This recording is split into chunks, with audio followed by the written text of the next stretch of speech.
পঞ্চচূল্লী।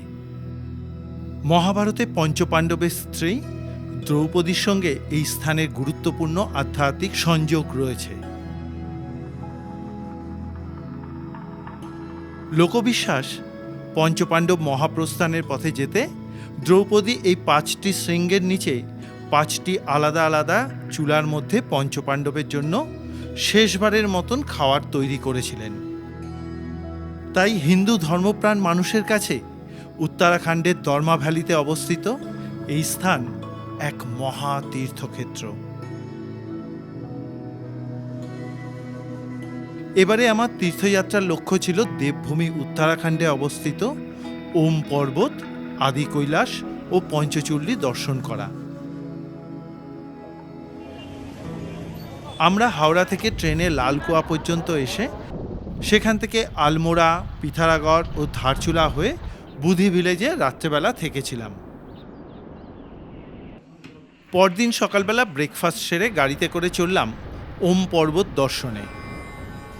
ওম পর্বত, আদি কৈলাস এবং পঞ্চচূল্লী দর্শন করার জন্য আমরা ধারচুলা থেকে ধারচুলা পর্যন্ত 5 দিন 4 রাতের জন্য একটা ট্যুর প্যাকেজ বুক করেছিলাম। এটাই ছিল সবথেকে সুবিধাজনক, কারণ দুর্গম অঞ্চলে থাকার ব্যবস্থা বাইরে থেকে আয়োজন করাটাই খুব কঠিন ব্যাপার। আমরা এই পথের স্বর্গীয় পরিবেশ উপভোগ করতে করতে পৌঁছেছিলাম ওম পর্বত দর্শনে।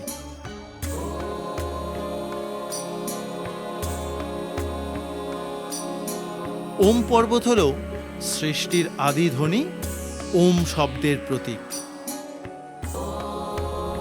সেখানে প্রাকৃতিকভাবে সৃষ্ট হওয়া পর্বতের গায়ে ওম চিহ্ন আমাদেরকে বিস্ময় এনে দিয়েছিল।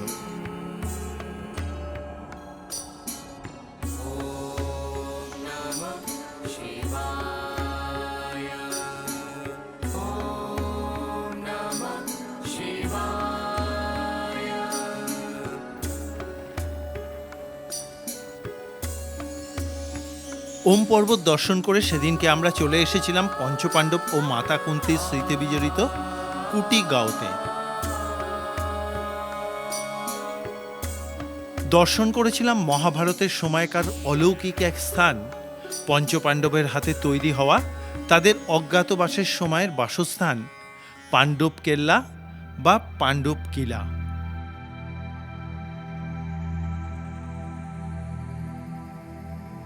এই স্থানে মাতা কুন্তী থেকেছেন বলে এই গ্রামের নাম কুন্তীগাঁও বা কুটিগাঁও।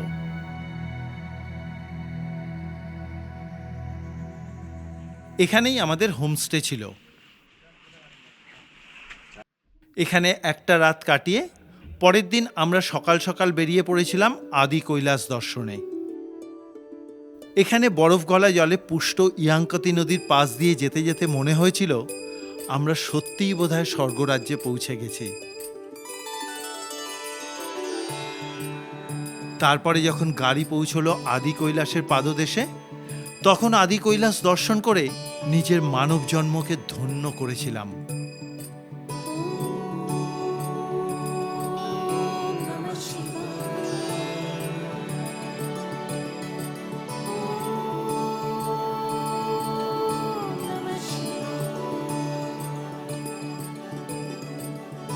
শৈব দর্শন অনুসারে আদি কৈলাসকে বা শিবের আদি ও অনাদি রূপের প্রতীক হিসেবে ধরা হয়। আমি আদি কৈলাস ও গৌরীকুণ্ড দর্শন করে ফিরে এসেছিলাম বুধি গ্রামে। গত 2 পর্বে আমি আপনাদেরকে ওম পর্বত ও আদি কৈলাস দর্শন করাতে পেরেছি। সুপ্রভাত বন্ধুরা, আমরা এখন আছি বুধি গাঁওতে। এই বুধি গাঁও থেকে আমাদের যাত্রা শুরু হবে পঞ্চচূল্লীর উদ্দেশ্যে। কালকে আমরা বিকেলবেলা এখানে এসে পৌঁছেছিলাম, আর আসার সময় আমাদের বৃষ্টি পড়েছিল। সেই বৃষ্টির জন্য গাড়ির ওপরে রাখা কিছু ব্যাগ ভিজে গেছে, এই যে, তাই জন্য সবাই এখন একটু শুকিয়ে নিচ্ছে। আমরা একটু দেরি করেই বেরোচ্ছি। আজকে আমরা এখান থেকে গিয়ে প্রথমবারে যাব পঞ্চচূল্লী বেস ক্যাম্পে। চলুন তাহলে যাত্রা শুরু করা যাক। হিমালয়ের কোলে অবস্থিত ছোট্ট এই বুধি ভিলেজ ছবির মতন সুন্দর। ওই দিকের পাহাড়টা হলো নেপাল, আর এই দিকটা হলো ভারতবর্ষ। 2 দেশের সীমানা হলো 2 পাহাড়ের মাঝখান দিয়ে বয়ে চলা কালী নদী। বুধি ভিলেজের হোমস্টেতে ব্রেকফাস্ট করে নিলাম। সকালে ব্রেকফাস্ট হচ্ছে পোহা, এটা খেয়ে আমরা বেরিয়ে যাচ্ছি। ব্রেকফাস্টের পর গাড়িতে মালপত্র তুলে যাত্রা শুরু হলো।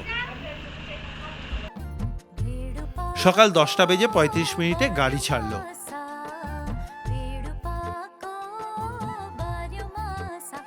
আমরা এগিয়ে চললাম পাহাড়ি রুক্ষ পথ ধরে। কিছুটা এগোনোর পরেই সুন্দর পিচের রাস্তা পেয়ে গেলাম, আর তখন চোখের সামনে পাহাড়গুলো সবুজ পাইন গাছে সেজে উঠেছে। চলার পথের পাশ দিয়ে বয়ে গেছে কালী নদী। এ পথে কিছুটা আসতেই রাস্তার উপর থেকে ঝরে পড়া একটা ঝর্ণা পেলাম। জায়গাটা খুব সুন্দর। এখানে কিছুক্ষণ ফটো সেশন করে নিলাম। গাড়ি ঝর্ণা পেরিয়ে এগিয়ে চলল সামনের দিকে।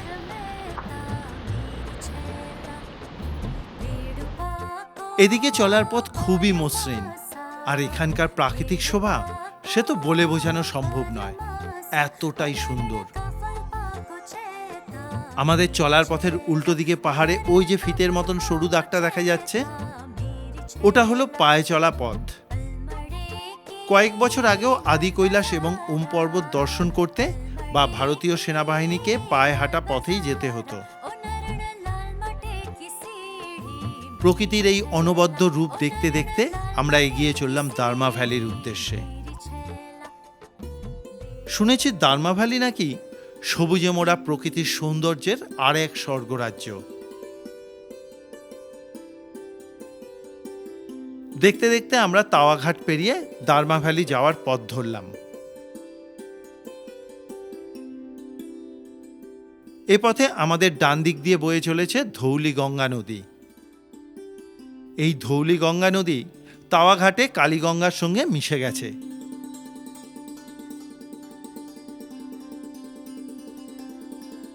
এই পথে আরো যত সামনের দিকে এগোচ্ছি, চারদিকের পরিবেশ আরো রোমাঞ্চকর হয়ে উঠল।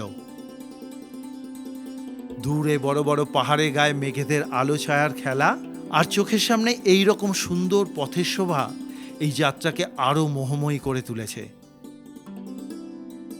প্রকৃতির এই অকৃত্রিম সৌন্দর্য আমার মতন যে কোনো মানুষকে মুগ্ধ করবে। মাঝে মাঝে রাস্তার একদিকে এই রকম খাড়া পাথরের দেয়াল, আর অন্যদিকে খাদ নেমে গেছে। সত্যি এক রোমাঞ্চকর যাত্রা। চলতে চলতে গাড়ির ড্রাইভার ভাইয়ের পরিবারের এক সদস্যের সঙ্গে দেখা হলো। मेरा टाइम ही नहीं मिला यार वहाँ। क्या करोगे? अब वहाँ ही घूम रहा हूँ, मैं तो यहाँ से घूम रहा हूँ। कल आऊँगा कल। पैदल जा रहे हो आज? कहाँ कहाँ भूतमोदाने गए थे? ড্রাইভার ভাইয়ের নিজস্ব গ্রামটা এইখানেই পাহাড়ের একটু ওপরে। সত্যিই কিন্তু এদের জীবনযাত্রাটা খুব কঠিন। বাড়ি ফেরার নির্দিষ্ট কোনো দিন ঠিক থাকে না। যাই হোক, আমরা এগিয়ে চললাম পাহাড়ি আঁকাবাঁকা পথ ধরে।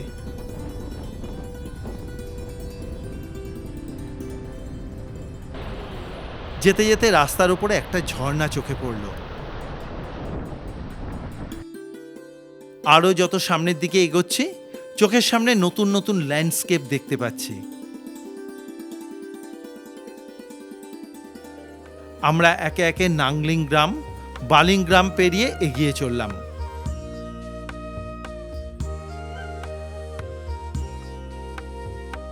আরও বেশ কিছুটা চলার পর আমরা মূল দার্মা ভ্যালিতে এসে পৌঁছলাম।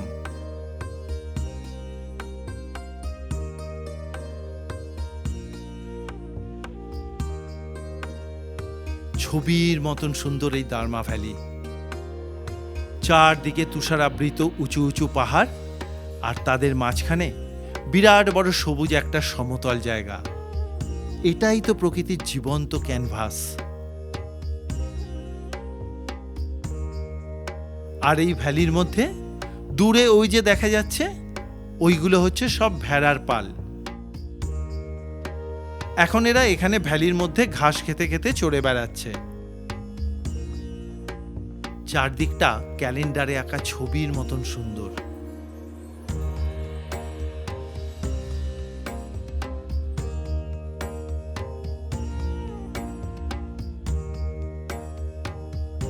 এরপরে আমরা আরও সামনের দিকে এগোতে থাকলাম দান্তু গ্রামের উদ্দেশ্যে।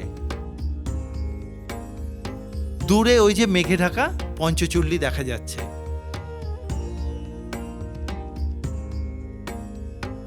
গাড়িতে যত এগোচ্ছে চোখের সামনে পঞ্চচুল্লি সহ তুষারাবৃত পাহাড়গুলো আরও কাছে চলে আসলো।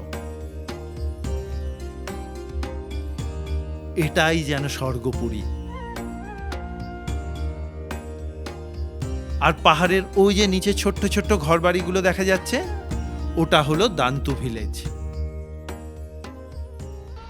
এখন বাজে বিকেল 4:45, এসে পৌঁছলাম দান্তু ভিলেজে। আজকে রাত্রে কিন্তু আমরা এই দান্তু ভিলেজেই কাটাবো। চলুন তাহলে যাওয়া যাক এখন হোমস্টেতে। গাড়ি থেকে নেমে চললাম হোমস্টের দিকে। হোমস্টের লোক এসে লাগেজ নিয়ে গেল। সমুদ্রপৃষ্ঠ থেকে প্রায় 3600 মিটার উঁচুতে অবস্থিত ভারতীয় সীমান্তে বহু প্রাচীন একটি গ্রাম হলো এই দান্তু গ্রাম। এই গ্রামে মূলত ভুটিয়া এবং রং সম্প্রদায়ের বহু প্রাচীন বসতি। বহু শতাব্দী ধরে এই অঞ্চলের মানুষ ভারত ও তিব্বতের সঙ্গে বাণিজ্য করত। কিন্তু 1962 সালে ভারতের সঙ্গে চীনের যুদ্ধের পর সেই বাণিজ্য পথ বন্ধ হয়ে যায়। এর ফলে বহু ভুটিয়া পরিবার এই ঐতিহ্যবাহী স্থান ছেড়ে চলে যায়। আজ আমরা এসেছি ভারতের সেই প্রাচীন গ্রামে। হোমস্টের সামনে থেকে দার্মা ভ্যালির এই দিকটা অপূর্ব সুন্দর লাগে। এই হলো আজকে আমাদের থাকার আস্তানা। পাথরের তৈরি ঘরের ভেতরটা ঠিক এই রকম। প্রতি ঘরে 3 জন করে থাকার ব্যবস্থা। ওয়াশরুম কিন্তু বাইরে। আরেকটুখানি ফ্লেমটা বাড়ানোর দরকার।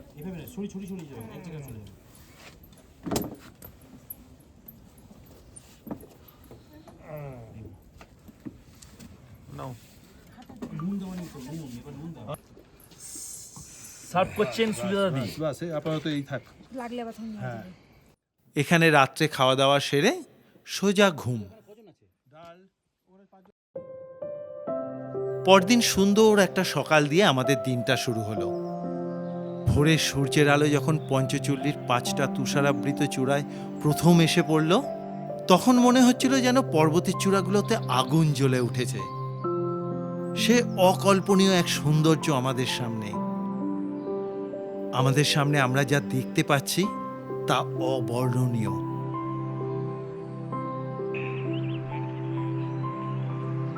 আমি এই স্বর্গীয় পরিবেশে চা খেতে খেতে পঞ্চচুল্লি সহ এখানকার সৌন্দর্য উপভোগ করতে থাকলাম।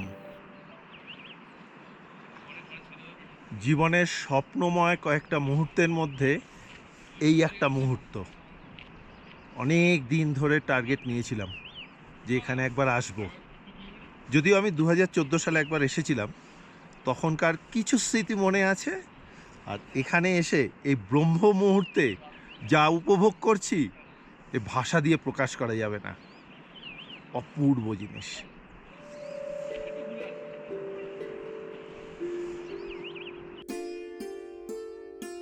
এর ঠিক কিছুক্ষণ পরেই আমাদের পেছন দিকের পাহাড়ের আড়াল থেকে যখন প্রথম সূর্যদেবকে দেখেছিলাম, মনে হচ্ছিল যেন বিশ্বব্রহ্মাণ্ডের সব থেকে বড় একটা মণির থেকে আলো বিচ্ছুরিত হচ্ছে।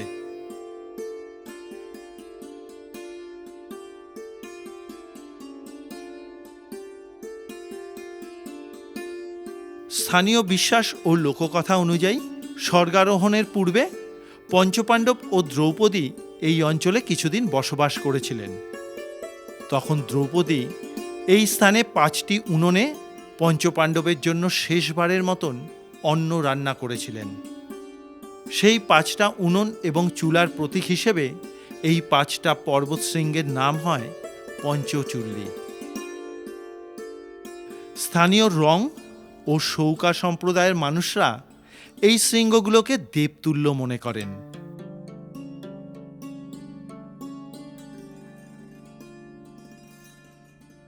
বহু প্রাচীনকাল থেকে বিভিন্ন সাধক ও যোগীরা এই অঞ্চলে তপস্যা করেছেন। এই অঞ্চল দেবীয় আশীর্বাদের এক প্রতীক বলে মানা হয়। আজকের এই ভিডিও আপনাদের কীরকম লাগছে অবশ্যই করে একটা মতামত জানাবেন কমেন্ট বক্সে। এটা আমার তরফ থেকে আপনাদের কাছে একটা অনুরোধ রইল। আমি এই পুণ্যভূমির অকৃত্রিম সৌন্দর্য আর এখানকার আধ্যাত্মিক অনুভূতি গ্রহণ করার চেষ্টা করলাম। পেয়েছিলাম অপার এক শান্তি। এখন বাজে সকাল 7:20। আমরা সবাই রেডি হয়ে বেরিয়ে পড়েছি। এখানে সামনেই ব্রেকফাস্ট করে নেব। টেবিলে বসতেই চলে এলো গরম গরম রুটি আর জিরা আলু। আমরা এই স্বর্গীয় পরিবেশে বসে ব্রেকফাস্ট করে নিলাম। আকাশ, এই যা রুটির সাইজ, দুটো মানে বিরাট ব্যাপার।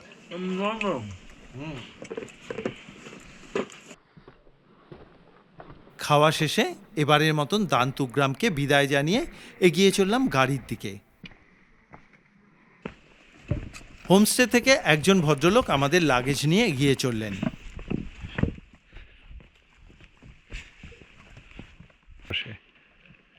এই দান্তু ভিলেজে আগস্ট মাসের শেষের দিকে এখানকার বিখ্যাত উৎসব গাবলা দেব মেলা অনুষ্ঠিত হয়। সেও এক দেখার মতন জিনিস।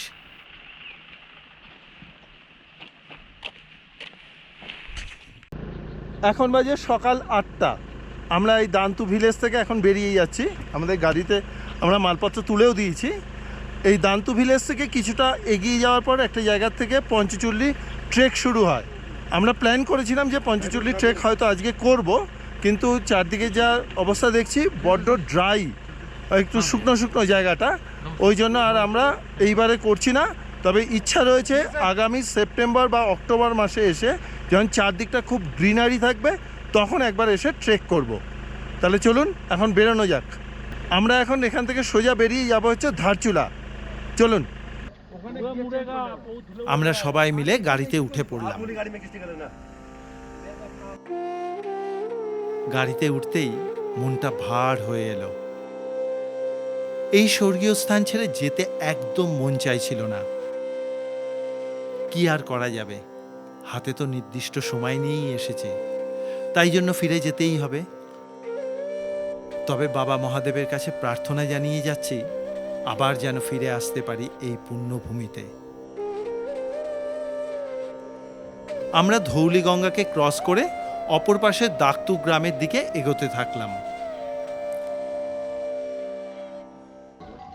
দাক্তু গ্রামে এরা আমাদের পথ আটকালো কিছুক্ষণের জন্য। স্থানীয়দের থেকে জানতে পারলাম এই রকম ভেড়ার পালে 1000-এর বেশি ভেড়া থাকে, যার মূল্য প্রায় 70 লক্ষ টাকা থেকে 1 কোটি টাকার সমান হতে পারে। শুনে কিন্তু অবাক হয়েছিলাম। যাই হোক, এবারে আমাদের যাত্রা শুরু হলো। গন্তব্য ধারচুলা ভিলেজ। ওখানেই আজকে রাত্রেবেলা আমরা থাকব। প্রায় 4 ঘন্টা গাড়িতে 80 কিলোমিটার পথ পেরিয়ে এসে পৌঁছলাম ধারচুলা গ্রামে। আজকের ভিডিও আপনাদের কীরকম লাগলো অবশ্যই করে একটা মতামত জানাবেন কমেন্ট বক্সে। আজকের মতন ভিডিও এখানেই শেষ করলাম। দেখা হবে আগামী পর্বে এই কুমায়ুনের আরও বেশ কিছু তীর্থস্থান দর্শনে। ততক্ষণের জন্য সবাইকে বিদায়। সবাই ভালো থাকবেন, সুস্থ থাকবেন। শুভ সন্ধ্যা।